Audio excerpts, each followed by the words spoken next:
En fait, t'as des grosses fesses, tu t'enfonces dans le lit. Hey, bonjour à tous, bienvenue sur ma chaîne. Aujourd'hui, on se retrouve en compagnie de Guillaume. Bonjour. Et aujourd'hui, on va vous parler d'un sujet quand même très précis qu'on avait envie d'aborder avec vous, c'est-à-dire nos pires erreurs en muscu. Les erreurs qu'on a pu faire par le passé pour vous aiguiller un petit peu mieux dans votre pratique sportive. T'es prêt? C'est parti. On commence tout de suite avec la première erreur. Faire des séances qui durent très longtemps.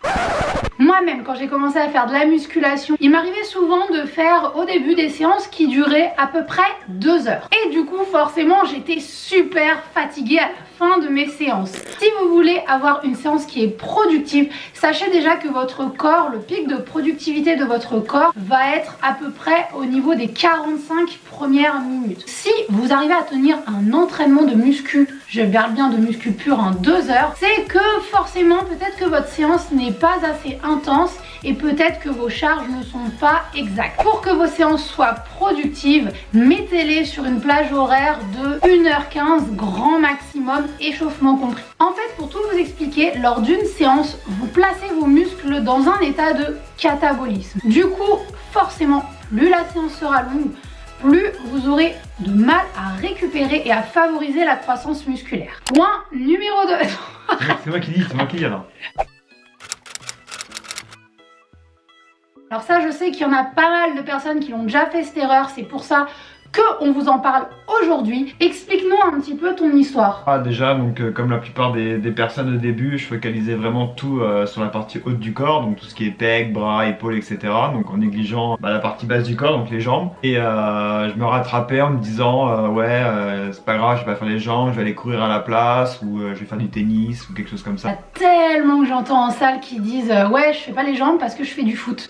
Genre ok, d'accord, si tu veux. Si vous négligez un groupe musculaire, ce qui peut aussi arriver à la longue déjà, c'est que vous soyez en retard visuellement parlant. Hein. Ouais. Ça, c'est quasiment certain que si vous négligez un groupe musculaire, vous ayez des déséquilibres à la longue. Pour ce qui est de mon cas, par exemple, j'ai longtemps délaissé l'entraînement des pectoraux et l'entraînement des épaules sur la partie antérieure, donc sur la partie avant, parce que je prenais quand même pas mal au niveau des épaules. Prochaine erreur. On vient de finir de manger. Et ça, je sais qu'il y a plein de gens qui sont dans le même cas. Vouloir entraîner un groupe musculaire trop souvent pour justement le faire grossir. Prenons exemple sur mon cas. À mes débuts, je faisais parfois 3 à 4 séances par semaine de bas du corps dans l'espoir de grossir au niveau des fessiers. Et bien c'est pas forcément ce qui m'a aidé. Le processus de croissance musculaire se fait plus lorsque vous récupérez. Donc si vous vous entraînez dans l'objectif de faire se développer un groupe musculaire, alors il vaut mieux privilégier des séances plus intenses, mais dans ce cas-là un petit peu moins souvent, pour vous permettre de récupérer et de tout donner à la prochaine séance. Prochain point qu'on pensait peut-être tous les deux au début, c'est de faire des séries longues pour sécher.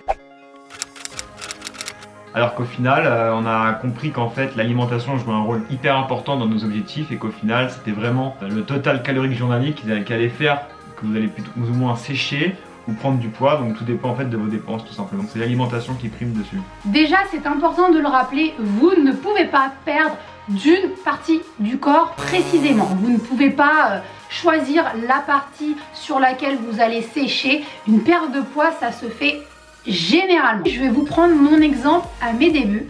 Ce que je faisais pour affiner mes cuisses, c'était de bosser toujours en 5 séries de 20 répétitions. Je voulais absolument pas ajouter de poids parce que j'avais peur que mes muscles gonflent. Au fur et à mesure, je restais toujours dans cette routine d'entraînement et en fait c'était pas du tout intense pour moi parce que je rajoutais toujours pas de charge, mais forcément je progressais, j'étais de plus en plus à l'aise sur mes 20 répétitions. Donc en fait, il n'y a pas trop de vérité absolue concernant le nombre de répétitions et c'est pas forcément la meilleure méthode de se focaliser que sur l'entraînement. Prochaine erreur qu'on a déjà tous les deux fait, et là je pense que Guillaume tu vas pouvoir nous en dire un petit peu plus sur le sujet.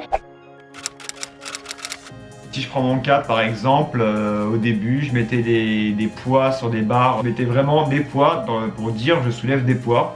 sans faire attention à la technique, et ce qui peut engendrer justement des blessures, des mouvements pas complets et donc pas efficaces. Au final, c'est pas forcément la charge qui importe, mais plutôt la manière dont vous allez exécuter votre exercice. Focalisez-vous surtout sur la technique, évitez de faire des mouvements partiels, incomplets, des mouvements sur lesquels vous galérez. Mettez un petit peu votre ego de côté et progressez petit à petit. Prochaine erreur, et en fait ça découle un petit peu de ce qu'on a parlé précédemment. À mes débuts, je m'entraînais avec une copine. D'ailleurs, Samia, si tu nous regardes, je te fais des gros bisous. Cette copine, cette partenaire d'entraînement, même si du coup on avait commencé la muscu ensemble, elle était beaucoup moins volumineuse, visuellement parlant, mais elle était beaucoup plus forte au niveau des charges. Elle soulevait plus que moi sur quasiment la totalité des mouvements. Lorsque vous avez l'habitude de vous entraîner avec quelqu'un, vous avez forcément ce réflexe qui est de comparer vos performances à celles de votre pote ou de votre copine. Tout le monde est différent et il ne faut jamais sous-estimer la génétique dans le potentiel de progression. Ce qui fait que certains auront tendance à avoir un petit peu plus de progression que certains, mais ça, c'est la vie. Alors, prochaine erreur, c'est vouloir faire absolument les mêmes exercices que tout le monde en musculation.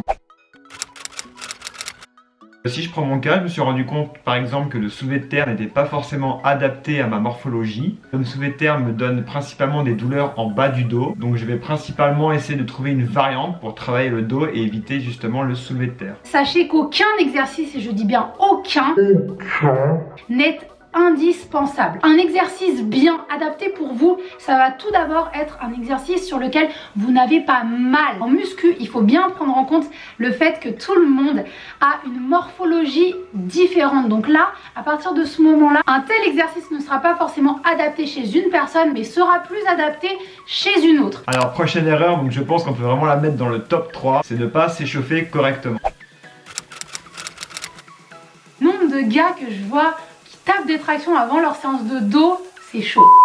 Ouais, moi aussi, donc mes séances pec, je mettais 40 kg sur ma barre sans échauffer les épaules et je poussais directement quoi. Donc voilà, on dénonce, mais nous, on était pareil. Par exemple, avant les séances de jambes, moi ce que je faisais c'est hop, directement, échauffement, barre à vide au squat, avant de monter, super. Pour vous expliquer un petit peu comment ça fonctionne, à l'intérieur des articulations, vous avez du cartilage.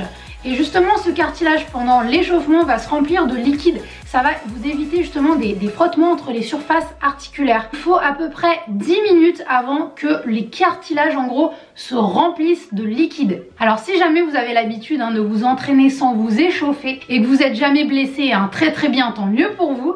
Mais je peux vous assurer que sur le long terme, si vous ne vous échauffez pas, vous allez avoir des petites blessures qui vont apparaître, des petites tensions qui vont apparaître et qui vont vous freiner énormément dans votre progression. Prochaine erreur!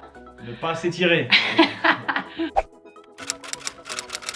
T'as quelque chose à nous raconter là-dessus, je crois, non? Moi j'ai toujours fait de la musculation sans m'étirer. Et du coup, mes exercices et mes mouvements ils devenaient plus partiels et donc plus petits. Là, du coup, je vais pas vous détailler un petit peu plus l'effet positif des étirements et du travail de mobilité. J'ai déjà fait quelques vidéos sur le sujet que je vous invite à consulter. Et très honnêtement, c'est pas parce que vous faites de la musculation que vous n'allez pas vous étirer. Ça va vous permettre d'énormément progresser. Et de faire des mouvements complets. Voilà. Et donc avoir de meilleurs résultats sur les mouvements. Voilà. Et donc plus productifs et avoir plus de muscles. Dernière erreur, et vous savez comment j'adore finir mes vidéos par une petite touche de mental et de motivation. Je sais pas, moi j'ai eu ça. Dites-vous que chacun a son potentiel de progression, chacun progresse à sa manière. N'essayez pas d'accélérer et de forcer un petit peu votre progression. Allez-y petit à petit. Fixez-vous des objectifs aussi à court terme, des petits objectifs sur 2 semaines, sur 1 mois. Dites-vous que la musculation, c'est pas fait pour être meilleur que tout le monde, mais plutôt fait pour devenir un meilleur vous-même. Donc mettez de côté toutes les pensées parasites sur vous-même et n'ayez pas une image trop cruelle, ne soyez pas trop exigeant non plus envers vous-même. Et voilà, cette vidéo est maintenant terminée. Nous espérons que vous avez apprécié le contenu et que vous vous avez aussi apprécié l'apparition de Guillaume dans les vidéos. N'hésitez pas à me dire en commentaire si vous avez apprécié qu'il soit dans la vidéo et si vous voulez qu'on retourne d'autres vidéos ensemble. En attendant, vous pouvez me retrouver ici sur mes réseaux sociaux. Je vous mets les réseaux sociaux de Guillaume en description. N'hésitez pas également à lâcher un petit like, à vous abonner pour ne rien manquer. En attendant, on vous fait tout plein de gros bisous. Salut.